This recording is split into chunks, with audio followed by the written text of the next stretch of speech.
Assalamualaikum warahmatullahi wabarakatuh. Selamat bertemu kembali di mata pelajaran farmakognosi. Pada pertemuan kali ini kita masih akan membahas mengenai oleum atau minyak. Nah, kita akan lanjutkan untuk materi oleum ini mulai dari nomor 11, yaitu ada oleum citronelle, kemudian oleum kokos, oleum koptisi, kemudian oleum koriandri, oleum eukalipti, oleum feuniculi, oleum hypnocarpi, kemudian oleum Iecoris aceli, oleum maedis, dan oleum menthe piperite. Jadi ada 10 Simplicia oleum yang akan kita bahas kali ini. Kita langsung saja masuk ke oleum yang ke-11, yaitu ada oleum citronelle. Nah, oleum citronelle ini memiliki nama lain minyak serai. Berasal dari tanaman Cymbopogon nardus atau Cymbopogon winterianus atau varietas dan hibrida dari kedua spesies tersebut. Nah, minyak serai ini berasal dari keluarga Poaceae. Tanaman serai memiliki zat berkhasiat utama berupa geraniol dan citronellal, di mana kadar eugenolnya 85% sampai 90%. Ini cukup tinggi kadarnya. Adapun kegunaan dari minyak serai ini yaitu digunakan untuk parfum dan penghalau serangga. Nah, biasanya minyak serai ini banyak digunakan untuk produk-produk anti nyamuk. Adapun pemberiannya yaitu berupa cairan berwarna kuning pucat sampai kuning tua, di mana baunya khas enak. Adapun cara perolehannya yaitu minyak serai ini termasuk minyak atsiri yang diperoleh dengan penyulingan uap daun. Minyak serai disimpan dalam wadah tertutup rapat, terisi penuh dan terlindung dari cahaya. Kemudian yang ke-12 ada oleum kokos, memiliki nama lain minyak kelapa atau coconut oil. Minyak kelapa berasal dari tanaman asal Cocos nucifera, keluarganya Palmae. Minyak kelapa memiliki zat berkhasiat utama berupa gliserid dari asam laurat. Kemudian ada juga asam myristinat, asam kaprilat, asam oleat, asam palmitat, asam kaprat, asam stearat, dan asam kaproat. Nah, minyak kelapa ini dapat digunakan untuk membuat salep, kemudian sampo, kemudian ada sabun yang dapat dipakai untuk mencuci dengan air laut atau air yang kadar kalsiumnya tinggi. Adapun sediaan yang mengandung minyak kelapa ini adalah oleum cocosporum. Pemberiannya berupa cairan jernih, tidak berwarna atau kuning pucat. Baunya khas, tidak tengi.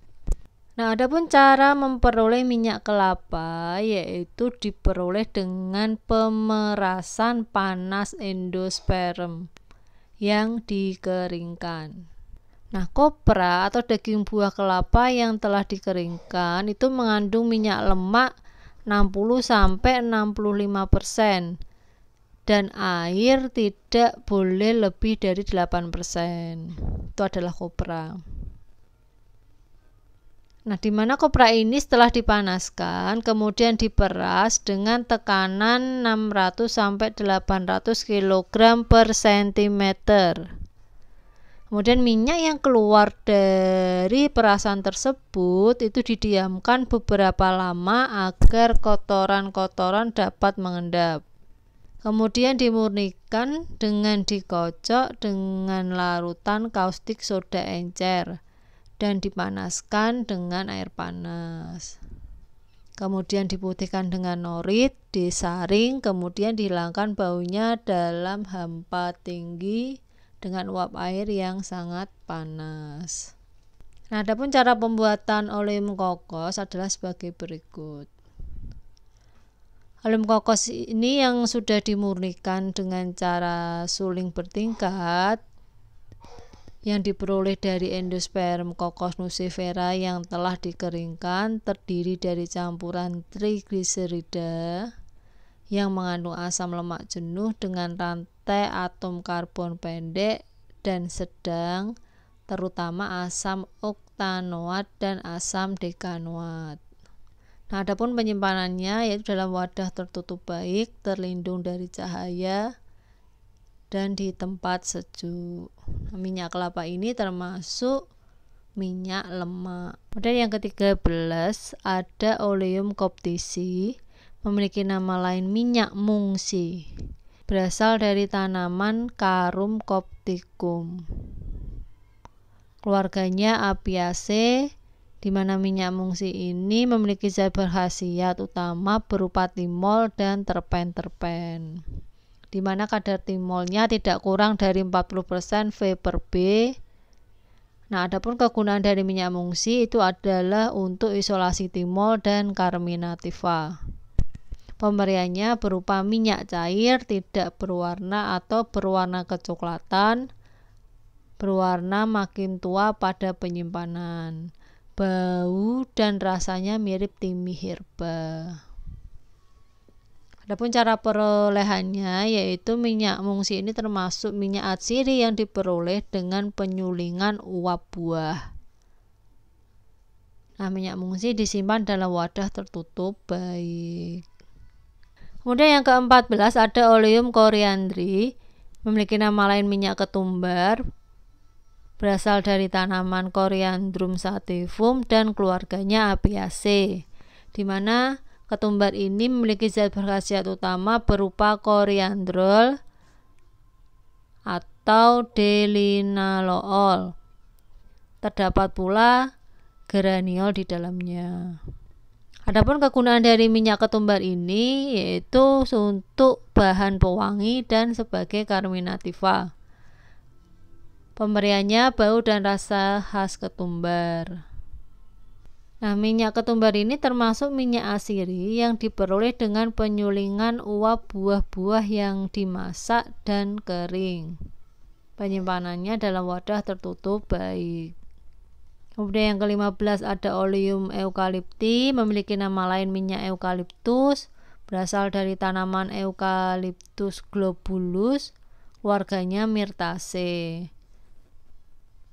Eukaliptus ini memiliki zat berkhasiat utama berupa eukaliptol atau sineol, terdapat pula pinem dan terpen-terpen.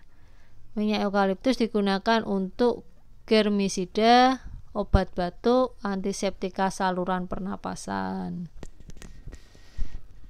Adapun sediaan yang mengandung minyak eukaliptus itu ada Methylis salicilatis linimentum. Bisa dilihat di Fornas. Pemberiannya bau dan rasa khas aromatik.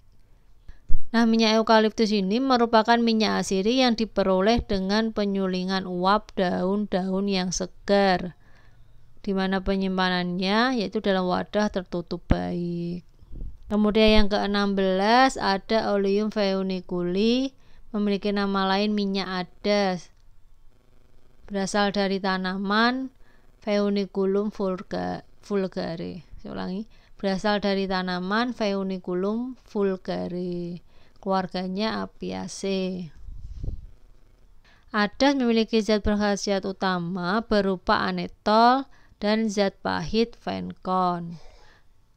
Minyak adas dapat digunakan untuk obat gosok gigi, obat mulas untuk anak-anak, bisa juga untuk carminativa tapi lemah, kemudian paling banyak dipakai sebagai bahan pewangi, yaitu aqua feuniculi. Pemberiannya bau dan rasa khas adas. Nah, minyak adas ini merupakan minyak asiri yang diperoleh dengan penyulingan uap buah-buah yang dimasak dan kering. Penyimpanan dalam wadah tertutup baik. Yang ke-17 ada Oleum hypnocarpi. Memiliki nama lain minyak hypnocarpi atau Oleum kaulmogra atau minyak kaulmogra. Berasal dari tanaman Hypnocarpus wigtiana atau Hypnocarpus anthelmintica, Hypnocarpus heterophylla atau Taractogenos cursii. Berasal dari keluarga Flacourtiaceae. Nah, minyak hypnocarpi ini memiliki zat berkhasiat utama berupa gliserida dari asam hypnocarpat, ada juga asam kaulmograt, ada asam palmitat, asam oleat, dan asam gorlat. Nah, minyak hypnocarpi ini dapat digunakan untuk obat lepra. Adapun pemberiannya itu adalah pada suhu di atas 30 derajat Celcius berupa cairan jernih berwarna kuning atau kecoklatan, tetapi pada suhu di bawah 30 derajat Celcius yaitu berupa lemak putih atau kekuningan. Nah, batas suhu ini dapat berbeda menurut spesies dari Hypnocarpus. Baunya lemah dan rasa khas. Rasanya agak pahit dan getir. Adapun cara memperolehnya, minyak hypnocarpi ini termasuk minyak lemak yang diperoleh dengan pemerasan dingin biji dari buah yang masak dan segar. Penyimpanan dalam wadah tertutup baik. Kemudian yang ke-18 ada Oleum Iecoris aceli, memiliki nama lain minyak hati ikan kod, berasal dari Gadus scalarias, keluarganya Gadidae. Nah, minyak ikan ini memiliki zat berkhasiat vitamin A dan vitamin D, sehingga digunakan sebagai sumber vitamin A dan sumber vitamin D. Nah, minyak hati ikan kod ini merupakan minyak lemak yang tersimpan baik, dimurnikan dengan penyaringan pada suhu 0 derajat Celcius. Adapun pemberiannya minyak kuning pucat atau kuning emas, bau dan rasa ikan yang mudah dikenal, tetapi tidak tengik dan pedas. Adapun penyimpanannya dalam wadah tertutup baik, terisi penuh dan terlindung dari cahaya. Nah, adapun sediaan yang mengandung Oleum Iecoris aceli itu ada Olei Iecoris emulsum, kemudian ada Olei Iecoris unguentum dan Olei Iecoris unguentum compositum. Kemudian yang ke-19 ada Oleum maidis, memiliki nama lain minyak jagung, berasal dari tanaman Zea mays, keluarganya Poaceae. Nah, minyak jagung ini memiliki zat berkhasiat utama berupa gliserida. Nah, minyak jagung ini digunakan sebagai zat tambahan, kemudian digunakan juga sebagai pengganti minyak lemak bagi pasien yang tinggi kadar kolesterolnya. Adapun pemberiannya yaitu berupa cairan berwarna kuning muda sampai kuning emas, bau dan rasa lemah khas. Nah, adapun cara memperolehnya, minyak jagung ini merupakan minyak lemak yang diperoleh dari embrio, kemudian dimurnikan. Penyimpanan dalam wadah tertutup baik, terisi penuh dan terlindung dari cahaya. Kemudian yang terakhir itu ada Oleum menthe piperite, memiliki nama lain minyak permen atau peppermint oil, berasal dari tanaman Mentha piperita, keluarganya Lamiaceae. Adapun zat berkhasiat yang terkandung di dalam minyak permen itu adalah mentol dan metil asetat. Di mana persyaratan kadar ester itu dihitung sebagai metal asetat di mana tidak kurang dari 4% dan tidak lebih dari 9%. Kemudian kadar mentol bebasnya tidak kurang dari 45%.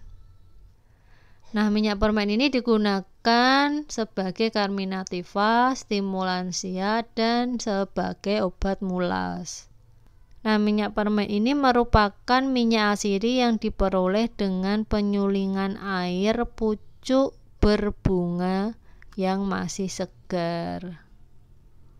Pemberiannya cairan tidak berwarna, kuning pucat atau kuning kehijauan, baunya aromatik, rasa pedas, kemudian dingin.